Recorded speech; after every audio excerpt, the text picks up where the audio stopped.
Yeah, there was actually a period in the beta, which was the period in Protoss development, I guess, that I think of as right before the current period, where against Zerg, actually I think I saw like White Rod do it or something like that, or Noni.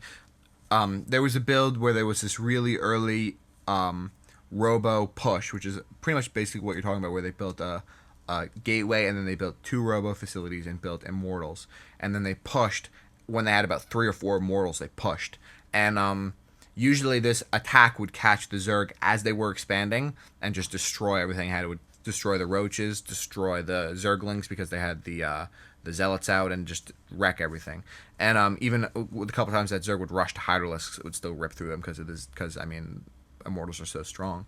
And then this build started losing to really well played fast expands with those spine crawlers and Zerglings. Okay, in place, yeah. So that's why Protoss then evolved to create this fast 2-gate zealot pressure, which is the only way, because even the immortal build is too slow to stop the Zerg from securing that expansion and droning up. Yeah, of course, it takes so long to get to. So, but yeah, I mean, it's a very strong build, and totally effective. And I just wanted to also say before we finish this that Protoss won because you made them orange. If you made them yellow, they would have definitely lost. Yeah. Damn it. All right. Well, do you want to get into the next part of our discussion? Let's roll with it. All right. So the main cast is over, everyone. So if that's all you came here for, feel free to tune out. Peace. We'll see you next week. Yeah. But for the rest of you who want to talk about this discussion, the message board real ID controversy, let's give a very quick backstory for people who don't know.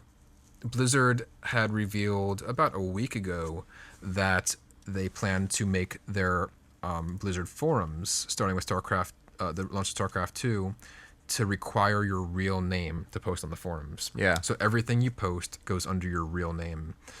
And I think it's important to note that when they were saying this, they were talking only about forums. They weren't talking about when you play the game. Not in game. They weren't talking about when you chat with your friends on Battle.net. Mm-hmm. So just on forums. Just on the forums. So if you still want to be anonymous, just don't post on the forums. You can post somewhere else. So the backlash to that was intense. It was insane. No, like everybody hated, even on Team Liquid, where sometimes you have some people who are like somewhat accepting of things. Yeah. Like nobody. Polls where it was like the ratios were like 90% to 10% of will you even go on the Battle.net forums anymore. Yeah. Of people saying no and refusing and freaking out because of this whole anonymous fight. But I, for one, with the moment I heard that, it made me very excited, and there's a lot of reasons for that, because the real name idea I support fully. The only part that I get a little weird with supporting it is knowing that, yes, it will lead to somebody being murdered at some point. Yeah, it will. I mean, that's definitely the thing. It'll definitely lead to there a will murder. be 1 to 3 murders because of it. But at the same time, was that one thing that you were telling me about, the Counter-Strike player? Yeah, yeah. Recently, there was a news story where there was a Counter-Strike player in Europe playing against a Counter-Strike player in Florida. I'm pretty sure that's the States. That could be off, but I think that's what the story was. And the Florida guy, I guess, kept knife killing this one dude in Counter-Strike. And so... Oh, you shouldn't laugh at this, actually. Yeah, I know. Well, so the European player, I guess, lost his goddamn mind and spent 6 months tracking this guy down, came to his house, knocked on his door, and the moment the guy opened the door, stabbed him. Yeah. Stabbed him back, as if, like, this is still Counter-Strike. Yeah. Luckily, it missed the guy's heart by, like, an inch, so he survived, and the European guy is now in jail. Yeah. But, so, even I've been having some arguments on the forums about, people being like, people can find you, and, like, hackers and ID thieves can find your stuff. It's like, but...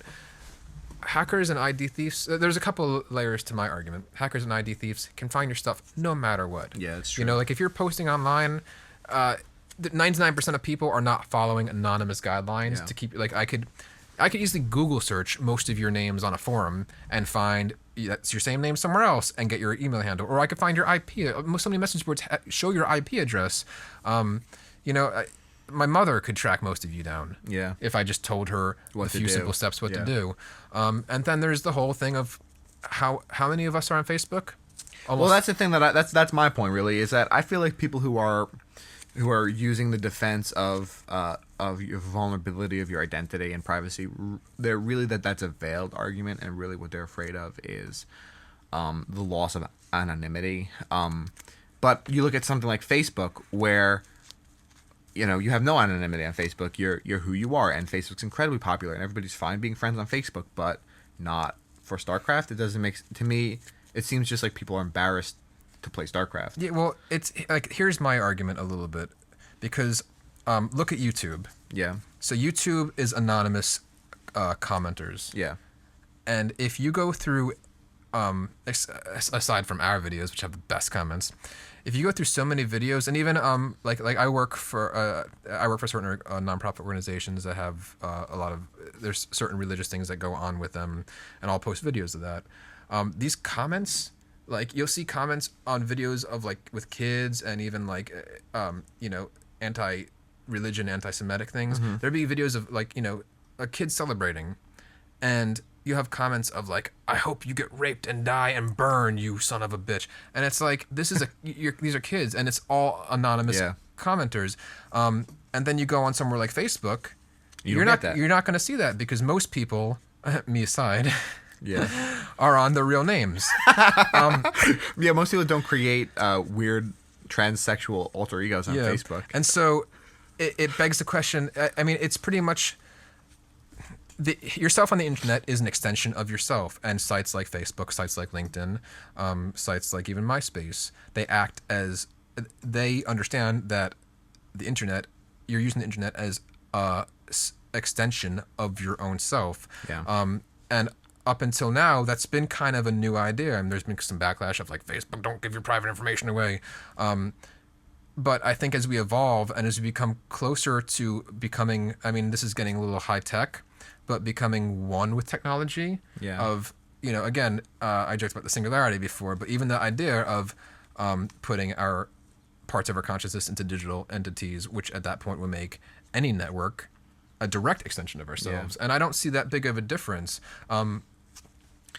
And even on a less like futuristic level, even looking more immediately, like, you have to remember the idea that the internet is what, like, how old, like 15 years old? 2 years old? No, like, seriously, it's like, what was, like, 90? When did Al Gore create it? No, I mean, like, the public internet. Yeah, like, no, I get you. Like, I'd say mid-90s. I mean, so mid-90s is when, like, the event horizon, I feel like, right. So it's like the curve started. 15 years old. 15 years of internet, right? Mm-hmm. Think of any other aspect of your life where you have complete anonymity. It's not, like, normal. It's not natural. Like, you can't walk into the supermarket with a mask on. You know what I mean? Like, you are into the mall with, like, a bag over your head, and, like, go into a store and tell somebody that they're stupid.